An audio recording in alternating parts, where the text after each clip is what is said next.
It's Matt Chapman, and I'm here with Ruth Ferguson, who's the Chief HR Officer of the Related Group of Companies in New York. Hi, Ruth. Hi, Matt. Lovely to see you again. Looking well as always. So, tell everyone a bit about your career to date. Certainly. So, as you mentioned, I'm the Chief Human Resources Officer for the Related Companies, and we're a global real estate developer that has business in both luxury residential buildings, affordable housing, commercial buildings, office buildings, and retail across the United States and as well as across the globe. I've been with Related for 4 years, and prior to that, I was with Bank of America Merrill Lynch for 9 years. Three of which were in Asia, where you and I had the opportunity to meet, where I was the head of human resources for Bank of America Merrill Lynch across Asia Pacific. And prior to Merrill Lynch, Bank of America, I was with JP Morgan Chase, and I worked for JP Morgan for 15 years. So up until the last four, my entire career was in financial services.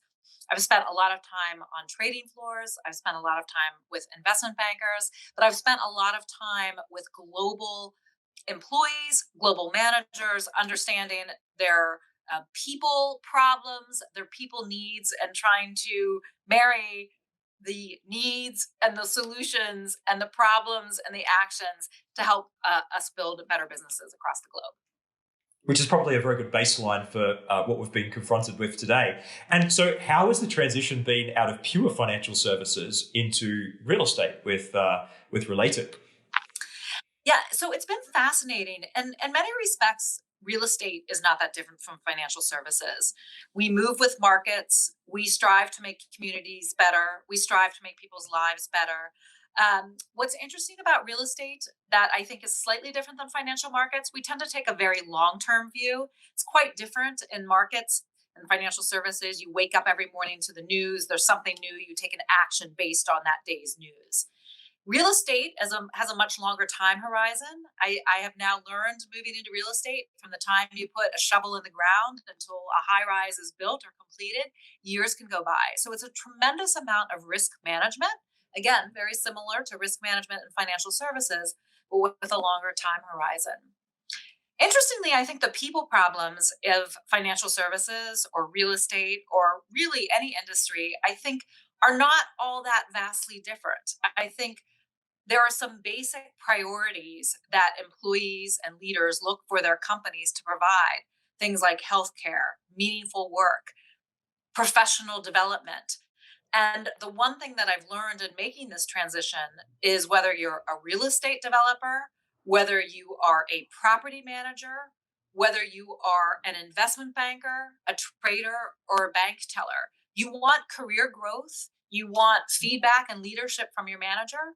And I don't think that changes from industry to industry. And so it hasn't, the industry change has not been the most challenging part of making a move. Actually, frankly, going from public to private has been quite interesting. Like everything in life, there are blessings and curses, and going from big to small has been quite interesting. Again, blessings and curses on how we manage through problems at a big company versus a small company, and the impacts that are felt in both places. And before we get into observations on what's been on your mind lately, tell us about the personal transition you've been making. And I think we were talking before, this is the longest you haven't stepped foot on a plane or been moving internationally. Yeah, I think for me personally, working through this COVID-19 pandemic, not being able to travel has been one of the most challenging personal sacrifices, which, by the way, I know I'm very lucky to make that statement because there have been many people who have had greater personal sacrifices than that. But I miss travel. I think when I look back over the last 10 years, I can't remember the last time that I didn't step foot on an airplane for 3 months. I recall days when there were multiple times a week I was getting on an airplane, and certainly no international travel for now 4 months and probably longer.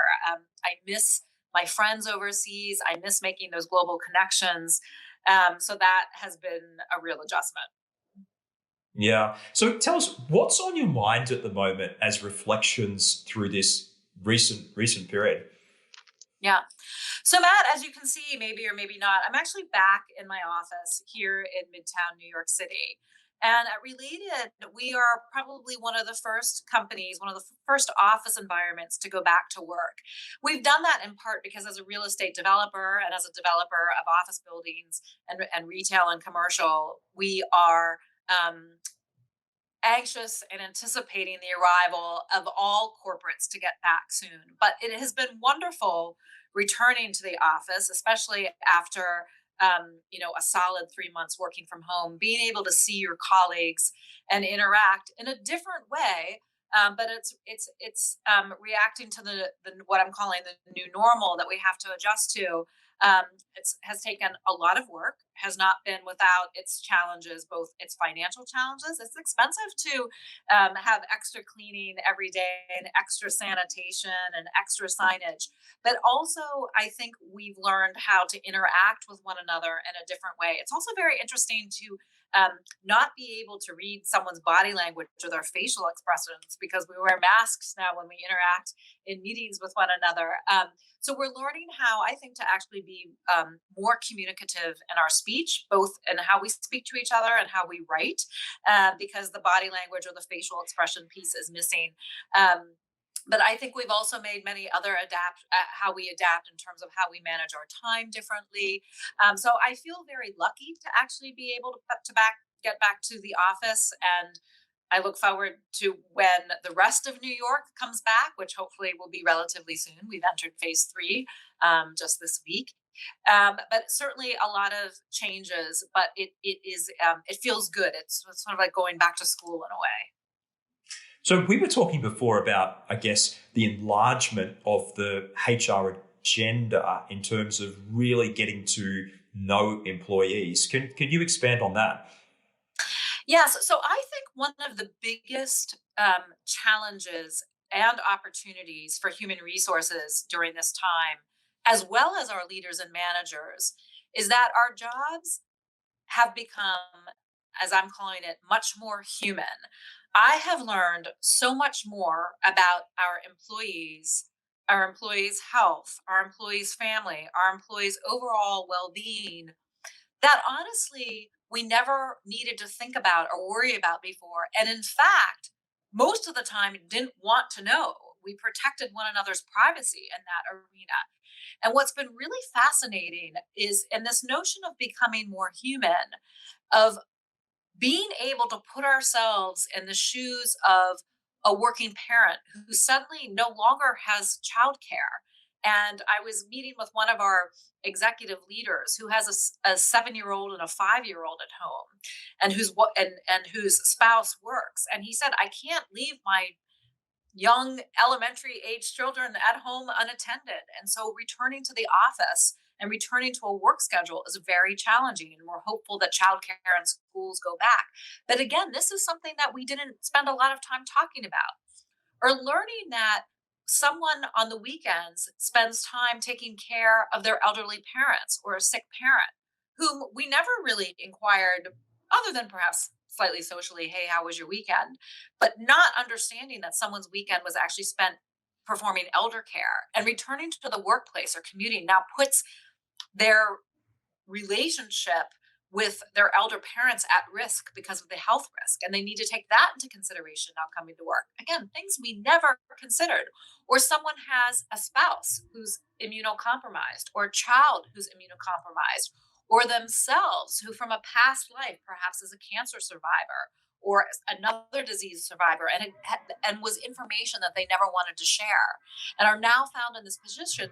They are explaining themselves as to why they can't return to the office, or why they must continue to be even more socially distanced than others. So I think I actually believe that managers and leaders have become more empathetic. I think as an HR professional, I have become more empathetic and thought about personal situations in ways that I haven't considered before. I think we often think about our professional development of people. We spend time on succession planning.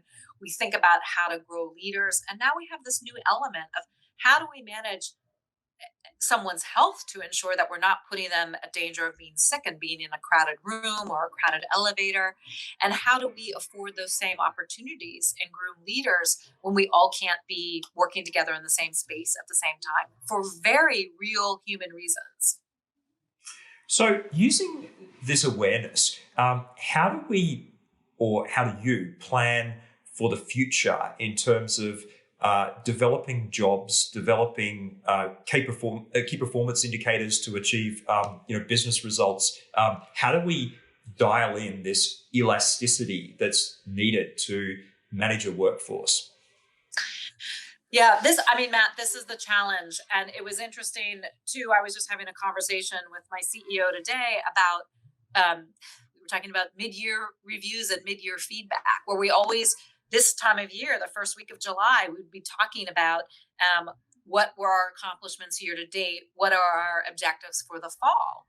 And we started to have this discussion about how do we reach out to employees and managers and implore that, because honestly, we've sort of had a one track mind for the last few months. I mean, we've still been trying to serve our clients, our business needs, but our priorities have changed so much. And of course, at least here in the US and in New York, we were on the latter end of COVID. So it's sort of, it started in Asia, Europe, and then suddenly it gets to New York. And so the objectives and the goals that we set out for ourselves in January and February may have changed quite drastically. Our priorities of of projects and development opportunities now may be completely different. Um, Leaders who were planning to do deep team activity or interaction or growing younger talent, more junior talent. If we're all not in the office at the same time, we have to find new ways of doing that. And so I think what we will see is managers who are more experienced and who are used to leading dispersed teams. I think we all have something to learn from them, because we can't simply rely on that day-to-day interaction. We can't simply rely on being in the conference room together. We can't rely on teaching people via showing them necessarily how to do something. But again, we need to be more communicative and expressive, and the lines of feedback have to be double or three times what they were before, which again, as we all know, some leaders and managers do exceptionally well and others don't. So I think this is when we think about how HR professionals help their managers and help their leaders grow a company, especially in these unprecedented times, and unprecedented in terms of economic impact as well. I think we're still figuring out what the secret sauce will be. Um, Necessity is the mother of invention. So I think there's a lot of ingenuity that can be going on.